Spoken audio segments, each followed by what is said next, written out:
Então, boa tarde a todos, sejam bem-vindos à defesa de mestrado do Arthur Santana da Silva. Ele é aluno do PESC, orientado por mim, eu sou Daniel Raton Figueiredo, e pela professora Laura Baense, que está aqui conosco hoje também, participando da banca. E, além de nós dois, temos outros dois membros na banca, o João Paixão e o Juan Pablo Luna. O João é professor do Instituto de Computação, da UFRJ, e o Juan Pablo é nosso colega na COP, no programa de Engenharia de Produção. Então, Arthur, você tem mais ou menos 35 minutos para fazer a sua apresentação. Depois nós vamos ter a arguição da banca, e se alguém da plateia se quiser se manifestar, então vai ter oportunidade depois da banca, e a gente tem a deliberação fechada e anunciaremos o resultado final aqui.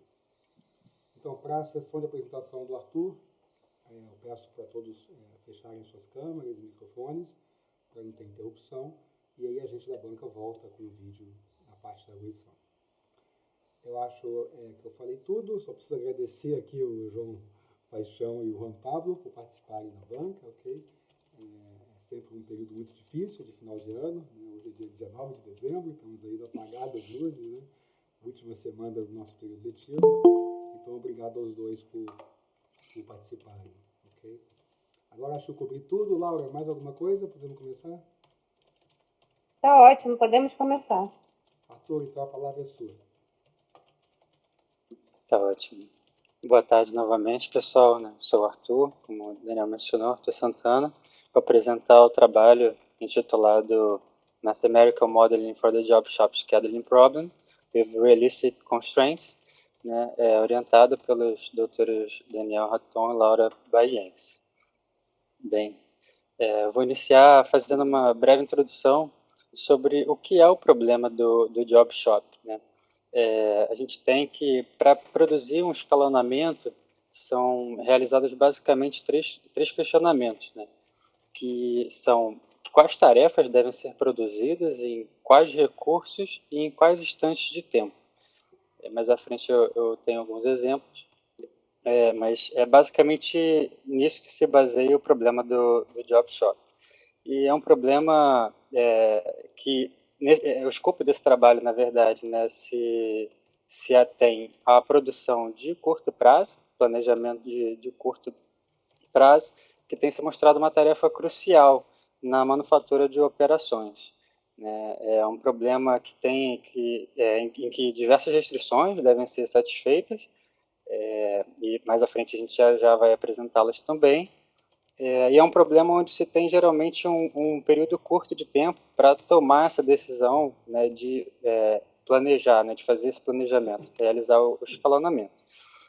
Mas então, para a gente entender um pouco melhor, eu vou trazer aqui alguns exemplos, né? Esse é um gráfico muito conhecido nessa área, chama gráfico de Gantt, e ele basicamente reproduz no eixo Y as máquinas, e no eixo X seria o tempo.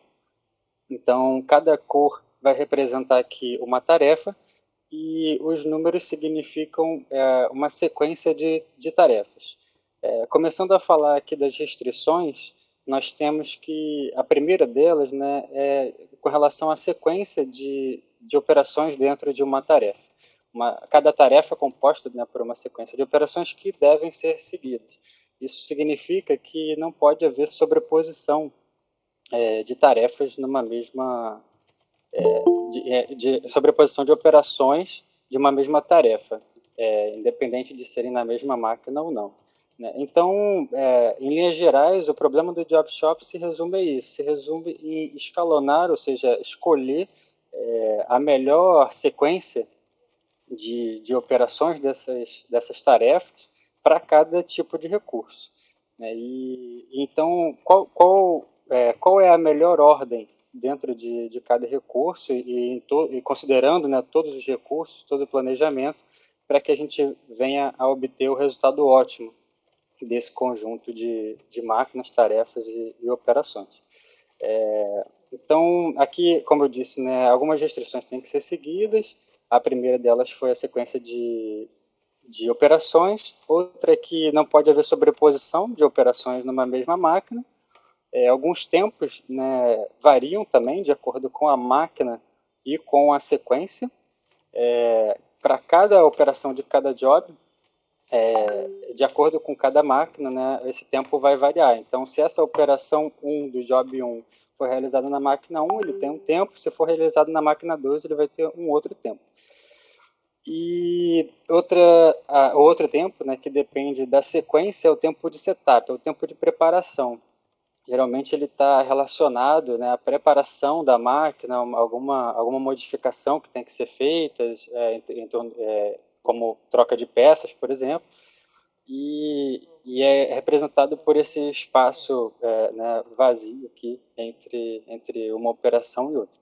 E ele então depende da sequência, né? Se eu tenho a operação 1 do job 2 sendo feita primeiro e depois a operação 2 do job 1, eu tenho um tempo de preparação para fazer essa troca, para começar a produzir a próxima operação. Se for o contrário, seria outro tempo. Essa restrição traz uma grande complexidade bastante grande para o problema, porque né, esses tempos né, explodem muito rápido com o aumento né, do tamanho da instância. Bem, então, para escalonar, para tentar realizar o melhor escalonamento aqui, a gente tem que escolher qual a sequência que a gente vai realizar em cada máquina. E aí eu trouxe um outro exemplo aqui, né, apenas para ilustrar, em que eu mudei as ordens, tanto dentro de cada máquina, mas também eu mudei a operação de máquina, né? Então a operação 1 do job 1 estava na máquina 1, veio para a máquina 2, a gente pode ver que o tempo mudou, né? A largura aqui no caso seria o tempo. Então a gente pode pensar, poxa, seria parece bastante simples, né? Num caso como esse, pequeno, daria para calcular isso na mão, por exemplo, mas à medida que isso cresce, né, eu trouxe um terceiro exemplo aqui, isso fica humanamente impossível de ser resolvido. Aqui eu trouxe um exemplo com apenas 20 máquinas, é uma instância de tamanho médio, mais ou menos, com 61 jobs e 295 operações. E aqui fica claro a necessidade de utilizar a ferramental computacional para auxiliar na resolução desse problema. Bem, então o objetivo do trabalho é propor modelos matemáticos para endereçar né, essas restrições e funções objetivo de ambientes reais de produção. E para atingir esse objetivo principal, foram identificados 3 objetivos secundários. O primeiro deles é a identificação dessas características essenciais que os modelos matemáticos propostos devem conter. O segundo é a proposição, de fato, desses modelos que cubram todas essas restrições identificadas na primeira fase. E, por fim, a avaliação, então, dos modelos matemáticos com algumas instâncias de referências sintéticas e baseadas no mundo real. E a gente tem 2 etapas de experimento computacional, uma comparando e a segunda combinando essas soluções obtidas do modelo matemático com as soluções obtidas pelo STF. Bem, mas o que é STF? A gente já vai ver um pouquinho mais para frente. Aqui são uma lista né, das restrições do problema. Algumas a gente já comentou aqui, como a restrição de processamento para cada máquina, né? Cada máquina deve processar apenas uma tarefa por vez, e cada job deve ser processado por apenas uma máquina também. Aqui a gente não parte do pressuposto de divisão de uma operação de um job, que né, poderia ser algo a ser feito, mas não está dentro do escopo desse trabalho. Sobreposições entre operações do mesmo job também não são permitidas. Essas operações elas geralmente têm estruturas de precedência complexas, e o trabalho começou tratando de estrutura de precedência simples, e depois a gente incorporou essas estruturas complexas, mas no mundo real, né, em casos reais, é mais comum que essas estruturas sejam mais complexas, como a gente vai ver. Os tempos de processamento né, que dependem das máquinas, como a gente viu, e os tempos de setup que dependem da sequência. E, por fim, né, nós temos ainda tempos de início mínimos, né, datas de início mínimos, geralmente ligadas à disponibilidade de materiais base, né, matéria-prima, ou ainda de matéria advinda de outros setores de uma mesma fábrica que resolve, por vezes, dividir seus setores de processamento e cada setor realiza a sua programação. Então, geralmente, essa restrição é oriunda desses dois tipos de caso. E, por fim, né, os deadlines, também conhecidos como due dates, né, que são os prazos de entrega para cada job. Bem, voltando a falar um pouquinho da dependência da sequência de operações numa tarefa, né, de um job, a gente tem aqui uma sequência linear. Isso significa que a operação 0 ela deve ser finalizada, como eu disse anteriormente, para que a operação 1 seja iniciada. Aqui, independente da máquina, né? Isso aqui é uma representação de um grafo acíclico direcionado e é uma representação interessante para esse tipo de restrição. Mas esse tipo de grafo ele é capaz de representar restrições muito mais complexas. Essa daqui é uma restrição simples, linear, mas ele pode representar tarefas desse tipo, com essa estrutura de precedências, e por isso, né, os grafos foram inseridos no trabalho com a intenção de conseguir, né, devido a essa capacidade de representar estruturas bastante complexas. Só um minutinho, a gente está sem o seu vídeo aqui. Opa, deve ter Eu caído. ia falar isso também. Eu acho uma coisa que ajuda, Arthur, é você, se puder, tirar esse fundo, porque esse fundo fica pesando na transmissão. Deixar sem fundo de tela. Bem. Deixa eu mudar aqui só um instante.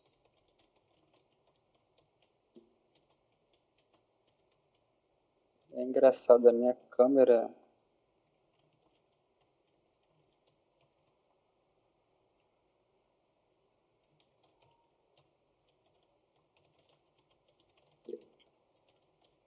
Minha câmera desconfigurou. Deixa eu mudar o USB da...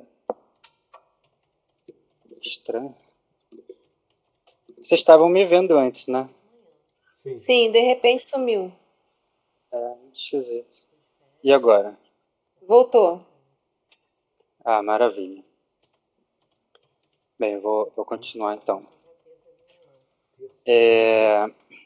Então, a gente tem o STF, que eu mencionei lá no início, que é o See the Future. See the Future é o kernel, na verdade, de um simulador a eventos discretos, desenvolvido pelo Instituto Nacional de Tecnologia, e ele é capaz de gerar soluções viáveis para uma larga variedade de problemas de scheduling, com os escopos além dos mencionados aqui nesse trabalho, e que foi desenvolvido ao longo de décadas pela equipe do Instituto Nacional de Tecnologia. Como características, ele tem um tempo de execução bastante rápido, mesmo para instâncias grandes, médias e grandes, né, em torno de segundos, às vezes menos de um segundo, e ele usa diferentes heurísticas e direções, né, do usuário para montar essas soluções, para gerar essas soluções. Diferentes políticas de escalonamento, de enfileiramento, podem ser utilizadas para comparar as alocações ao longo do tempo. E esse software, então, como eu disse, foi usado para comparar as soluções geradas pelos modelos matemáticos e, posteriormente, as soluções geradas por eles foram combinadas com os modelos, como a gente vai ver na seção de experimentos. Bem, então nós temos 4 modelos que foram propostos com as respectivas funções de otimização. O primeiro modelo de Makespan, o segundo modelo de Deadline, e os modelos 3 e 4, que são alterações dos modelos 1 e 2, com a incorporação dos gráficos acíclicos direcionados, das DECs. Aqui estão os parâmetros índices do modelo. Eu só quero ressaltar aqui o parâmetro U de JL, que é quem vai ser responsável por modelar os DEGs nas restrições de precedência, como a gente vai ver. Aqui são as variáveis do modelo, né? Nós temos duas variáveis principais binárias, uma variável auxiliar binária e uma contínua, que vai dizer, né, o tempo de início de cada operação, de cada tarefa em cada máquina. Bem, o primeiro modelo, então, trata do objetivo de make-span, né? E essa função objetivo, então, ela passa por cada operação de cada tarefa de cada máquina. A gente vai ter aqui um somatório do tempo de início mais os tempos de processamento das tarefas que foram processadas nessa máquina, né, com o auxílio da variável y. Então, a gente tem os tempos de fim de todas as tarefas. Então, é o somatório triplo porque ele passa por isso, por todas as operações de todas as tarefas de todas as máquinas, pegando o tempo de término de todas elas. Assim, a gente tem o make-span de um planejamento. Bem, o modelo 2, ele tem um somatório duplo, ele passa apenas por cada tarefa, olhando para cada máquina, e de forma análoga a gente tem o tempo de início mais o tempo de processamento, vai dar o tempo de fim, diminuído do deadline daquela tarefa. Apenas para os casos em que esse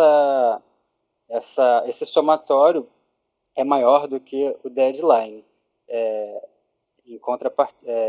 Caso contrário, o B vai valer 0 e a soma dessa parcela vai ser zerada. Então, a gente só quer somar os casos onde esse tempo, o fim de processamento, ele passa ele é maior do que o deadline daquela tarefa. Os modelos 3 e 4, como eu falei, eles são modificações dos modelos 1 e 2 com a adição dos DEGs para a representação das restrições de precedência complexas, né?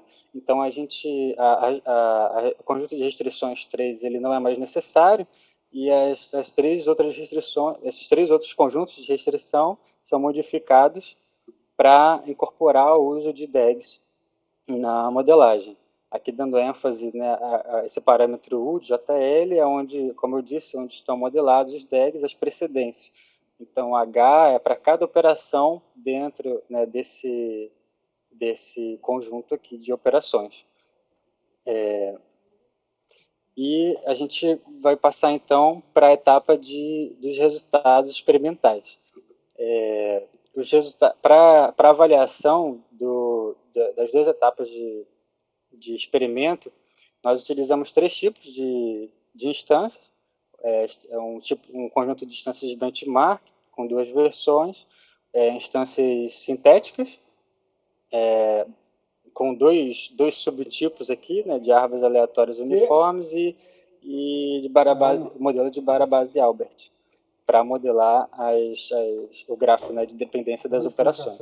E, por fim, 3 instâncias baseadas, né, em casos reais, também com 2 versões, uma versão para cada etapa de experimentos.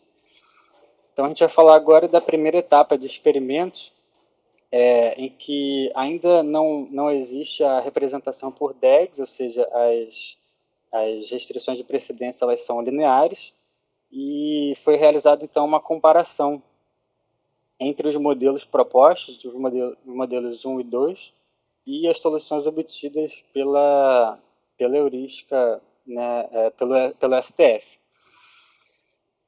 A gente pode perceber que, para a maior parte das instâncias, a otimalidade foi atingida, e mesmo nos casos em que não atingiu, né, chegou bastante próximo de 0, né, em torno de 1,4%, 2,8% aqui.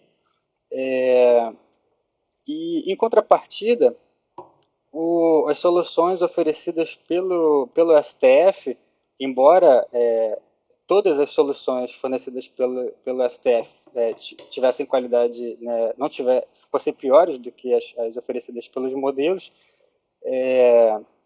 os gaps relativos, né, da solução do STF com relação aos modelos foi próximo, principalmente nas instâncias maiores. Isso foi bastante curioso, porque a gente esperava já que os modelos apresentassem resultados melhores, mas os resultados apresentados pelo STF foram consideravelmente bons para alguns casos, principalmente das instâncias maiores. E aqui traz uma diferença significativa no que diz respeito ao tempo de processamento. Como eu disse, né, em menos de um segundo aqui no caso do STF, enquanto que nos modelos isso levou, né, em alguns casos, 3 horas para chegar nesse valor de solução. O que despertou o nosso interesse na possibilidade de combinar, então, essas duas abordagens, que é o que a gente vai ver na fase 2. Aqui eu trouxe apenas alguns exemplos de gráfico de Gantt, né, nos escalonamentos, para a gente perceber as diferenças entre as soluções fornecidas, né, pelo modelo, nesse caso aqui o modelo 1 de Makespan, e o STF. Em alguns casos fica bastante óbvio perceber que o modelo superou, óbvio de perceber visualmente que a solução fornecida pelo modelo superou a do STF. Como aqui a gente pode ver o máximo aqui da escala do gráfico em torno de 700 minutos, enquanto que no STF está em torno de 800, com mais de uma tarefa cruzando esse limiar. Então a gente pode perceber que o escalonamento de cima ele é muito mais enxuto, né, do que o oferecido pelo STF.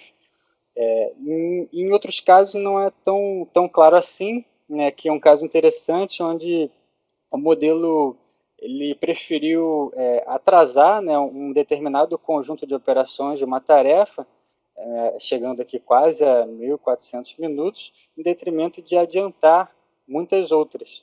Então, o que dá, né, um somatório total muito menor do que o oferecido pelo STF, que mantém a sua característica. Então, agora a gente vai passar para a segunda fase de experimentos, onde foi levado em consideração, né, foi utilizado os DEGs para representação das restrições de precedência, e foi realizada então uma combinação das soluções oferecidas pelo STF como solução inicial para os modelos matemáticos desenvolvidos. Aqui são alguns exemplos de DEGs. Aqui são os DEGs das instâncias, né, de benchmark, todas elas têm esse tipo de característica, né, as restrições de precedência lineares, e dos outros tipos que têm restrições variadas aqui, de acordo com a modelagem utilizada. Bem, então eu trouxe alguns resultados para a gente avaliar essa utilização, né, das soluções do STF combinadas com os modelos matemáticos. A gente pode perceber aqui que, embora, né, de novo, olhando para a escala, né, do eixo X aqui, ambas estão por volta de 3.000 minutos, mas quando a gente olha para a diferença das soluções obtidas sem e com, né, a solução do STF como solução inicial, a gente pode perceber que uma redução de 961 minutos, que dá em torno de 16 horas a menos no total do planejamento, né, o que é bastante considerável. Nesse outro exemplo, agora para o modelo 4, a gente tem aqui também uma comparação de escala, né. Aqui já fica mais claro ver que, né, em torno de 1.000 minutos a menos do máximo do escalonamento, e, né, mostra uma diferença bastante significativa nas funções objetivas de quando foi utilizado, né, a solução do STF como solução inicial. que dá em torno de 39 horas a menos, né, no escalonamento. Isso é bastante interessante porque esse recurso, né, que no caso é o tempo, ele pode ser utilizado para diversas outras atividades da fábrica, como realizar manutenção preventiva, até corretiva, ou ainda produzir, né, diversos outros itens. Alguns outros efeitos interessantes foram notados, né? Nesse caso, a gente pode perceber que não houve alteração, né, na função objetivo retornada em ambos os casos, né, com o uso da solução inicial, mas é interessante notar como as soluções primal e dual evoluíram com o tempo, né? No caso, onde não foi utilizada a solução do STF, essa evolução foi bem linear, digamos assim, foi bem espaçada, né, com um espaçamento aqui mais ou menos padronizado, enquanto que no uso da solução do STF, a gente pode perceber que, mesmo depois de bastante tempo, né, do início, considerando que é uma solução inicial fornecida pelo modelo, né, existem cortes aqui, provavelmente, no processo de branch and bound que possibilitam essa redução significativa no gap, né, devido a uma diminuição aqui da solução primal encontrada. E temos esse outro caso também no modelo 4, em que talvez tenha sido um dos resultados mais interessantes encontrados dessa segunda fase, em que não houve uma redução da função objetivo retornada em si, mas foi possível provar a otimalidade da solução que havia sido encontrada. Isso gerou um ganho de tempo, né, de aproximadamente 37 minutos de tempo computacional, né, reduzindo o gap, enfim, mais de 50% do tempo. Então, esses efeitos, né, demonstram que o uso dessa solução inicial do STF, essa combinação, né, de uso de solução inicial do STF com os modelos de programação matemática são bastante úteis e podem melhorar muito tanto as soluções obtidas, né, chegando algumas ajudando, né, a provar que as soluções são ótimas, também ganhando tempo de processamento computacional e tempo na realidade, né, do planejamento, com a redução dos tempos da função objetivo. Então a gente pode concluir que, né, os modelos matemáticos conseguem prover soluções de alta qualidade, né, na primeira fase na primeira etapa dos experimentos. A gente viu que as soluções fornecidas pelos modelos matemáticos superaram em todos os casos, né, as soluções da abordagem heurística, que é o STF. Em contrapartida, a gente percebeu que o STF era capaz de produzir boas soluções num espaço muito curto de tempo, né, o que nos levou à ideia de, então, combinar essas duas abordagens, né, combinar essa abordagem heurística do STF com os modelos, né, de programação matemática.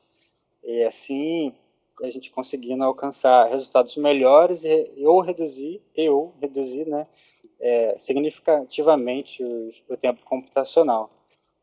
E por fim, a gente também conseguiu introduzir, né, incorporar, né, estruturas de precedência muito mais complexas do que só as estruturas de precedência lineares, que não, na verdade, não representam, né, estruturas reais de produção de itens, né. E é isso. Muito obrigado. Ok, obrigado, Arthur, pela apresentação. Okay.